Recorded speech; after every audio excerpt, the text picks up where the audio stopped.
हर किसी को श्रेडेड होना है। Lean is the new law. Visible abs, paper thin skin, वेल्स और sharp jaw line. Social media पे श्रेडेड फिजिक को गोल्ड स्टैंडर्ड ऑफ फिटनेस माना जाता है। But do you know extremely lean या श्रेडेड दिखने में और हेल्दी होने में बहुत फर्क है। जिस श्रेडेड बॉडी के पीछे आप भाग रहे हो उसके पीछे कभी ना मिटने वाली भूख, low energy, poor sleep, hormonal crash और अपनी बॉडी को लेकर एक अनहेल्दी ऑब्सेशन भी हो सकता है। For example look at Hollywood actor Zac Efron. Watch movie में वो फुली श्रेडेड थे। बहुत लोगों के लिए ये एक परफेक्ट बॉडी भी हो सकती है, lean, mean and extremely shredded. लेकिन जैक एफ्रॉन ने मेंस हेल्थ के इंटरव्यू में कन्फेस करा, and I quote, that Baywatch look, I don't know if that's really attainable. There is just too little water in the skin, like it's fake and required Lasix, powerful diuretics to achieve. वो आगे बताते हैं कि इस process के बाद उन्हें insomnia और डिप्रेशन भी हुआ। वैसे जैक ने कुछ गलत नहीं कहा, अनफॉर्चुनेटली ये है श्रेडेड होने का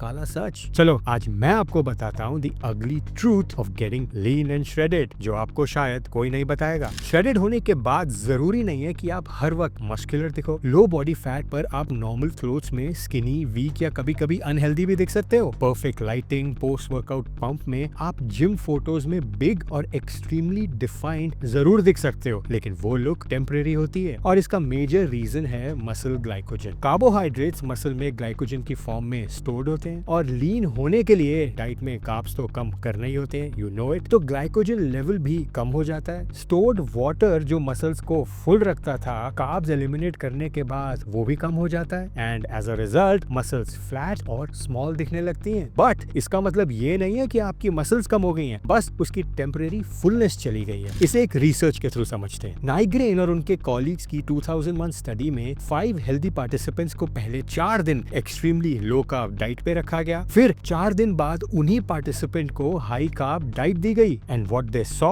was remarkable. High carb phase के बाद उन पार्टिसिपेंट्स का मसल ग्लाइकोजन लेवल 281 से बढ़कर 634 मिलीमोल्स पर किलोग्राम हो गया। उन पार्टिसिपेंट्स का मसल क्रॉस सेक्शनल एरिया भी 3.5% तक बढ़ गया था, लेकिन उन्होंने इन 4 दिनों में कोई नया मसल बिल्ड नहीं किया था। मतलब सेम मसल की अपीयरेंस सिर्फ ग्लाइकोजन और वाटर चेंज होने से काफी डिफरेंट दिख सकती है। चलो ये तो थी फिजिकल रियलिटी, लेकिन लीन होने की दूसरी रियलिटी और भी डीप है और ये आपकी बॉडी में नहीं, आपके दिमाग में स्टार्ट होती है और वो है body image. Most people fat loss इसलिए करते हैं क्योंकि उन्हें लगता है कि लीन होने के बाद वो फाइनली अपनी बॉडी से सेटिस्फाई हो जाएंगे। लेकिन प्रॉब्लम ये है कि जैसे जैसे फिजिक इंप्रूव होती है, एक्सपेक्टेशंस भी चेंज होने लगती हैं। पहले एब्स चाहिए, फिर डीपर एब्स चाहिए, फिर धीरे धीरे लोअर स्टमक का थोड़ा सा फैट भी अनएक्सेप्टेबल लगने लगता है और एक पॉइंट के बाद आप अपनी नॉर्मल बॉडी को मिरर में नहीं बल्कि अपनी सबसे श्रेडेड जिम वाली फोटोग्राफ के अगेंस्ट जज करने लगते हो, जो by the way perfect lighting, pump और फ्लेक्सिंग में क्लिक हुई थी। इसी वजह से आपको अपनी हेल्दी बॉडी भी अब आउट ऑफ शेप लग सकती है। इस एक्सट्रीम फॉर्म को मसल डिस्मॉर्फिया भी कहते हैं, एक साइकोलॉजिकल कंडीशन जिसमें पर्सन को लगता है कि वो इतना मस्कुलर अभी नहीं है जितना उसको होना चाहिए, but in reality this person is extremely muscular. For example rich पियाना, जिन्होंने अपने कई वीडियोस में ये कन्फेस भी करा कि he suffered from body dysmorphia, जहां he was never satisfied with his body. उन्हें हमेशा लगता रहता था कि he is not that big yet. और यही बात रिसर्च में भी देखी गई है कि मसल डिस्मॉर्फिया वाले लिफ्टर्स अपनी बॉडी से ज्यादा डिससैटिस्फाइड रहते हैं और उनकी ईटिंग हैबिट्स और पर्सनल लाइफ भी अफेक्ट हो सकती है। बॉडी बिल्डर्स में ये सिम्टम्स नॉर्मल जिम गोअर्स की कंपैरिजन में ज्यादा देखे गए हैं, स्पेशली कंपेटिटिव बॉडी बिल्डर्स में। लेकिन इसका मतलब ये नहीं है कि हर आदमी जो एब्स बनाना चाहता है या जो श्रेडेड होना चाहता है उसे मसल डिस्मॉर्फिया है। लेकिन एक्सट्रीम फिजिक गोल्स आपके लिए अपनी बॉडी को ऑब्जेक्टिवली देखना डिफिकल्ट जरूर बना सकता है। तीसरी और सबसे एक्सट्रीम रियलिटी है बॉडी पे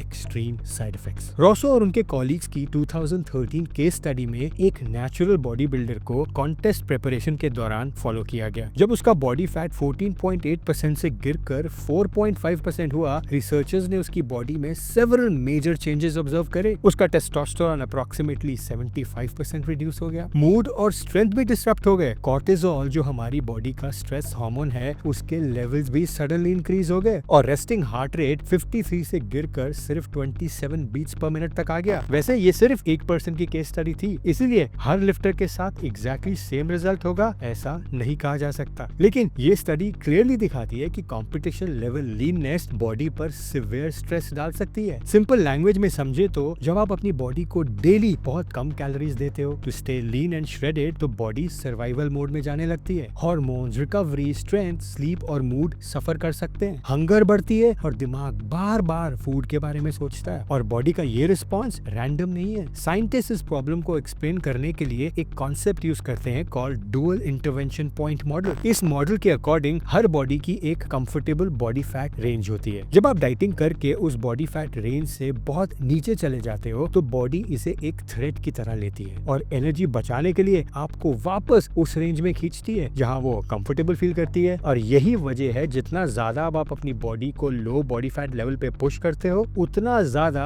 आपकी बॉडी रेजिस्ट करती है। नाउ इस वीडियो का मैसेज ये नहीं है कि लीन या श्रेडेड होना अनहेल्दी है। प्रॉब्लम श्रेडेड होने में बिल्कुल नहीं है, लेकिन श्रेडेड होना प्रॉब्लम तब बन जाती है जब श्रेडेड रहने का प्राइस आपकी स्लीप, स्ट्रेंथ, हार्मोन्स, मूड और नॉर्मल लाइफ बन जाए। रिमेंबर, ये जरूरी नहीं है आपकी लीनेस्ट फिजिक ही आपकी बेस्ट फिजिक हो। आपकी बेस्ट फिजिक वो है जो आप हेल्थ और पीस ऑफ माइंड सैक्रिफाइस किए बिना सालों तक मेंटेन कर सको। विजिबल एब्स पीक फिटनेस का प्रूफ नहीं है। कभी कभी एक्सट्रीम लीननेस के साथ वीकनेस और हेल्थ प्रॉब्लम्स भी आ सकती हैं।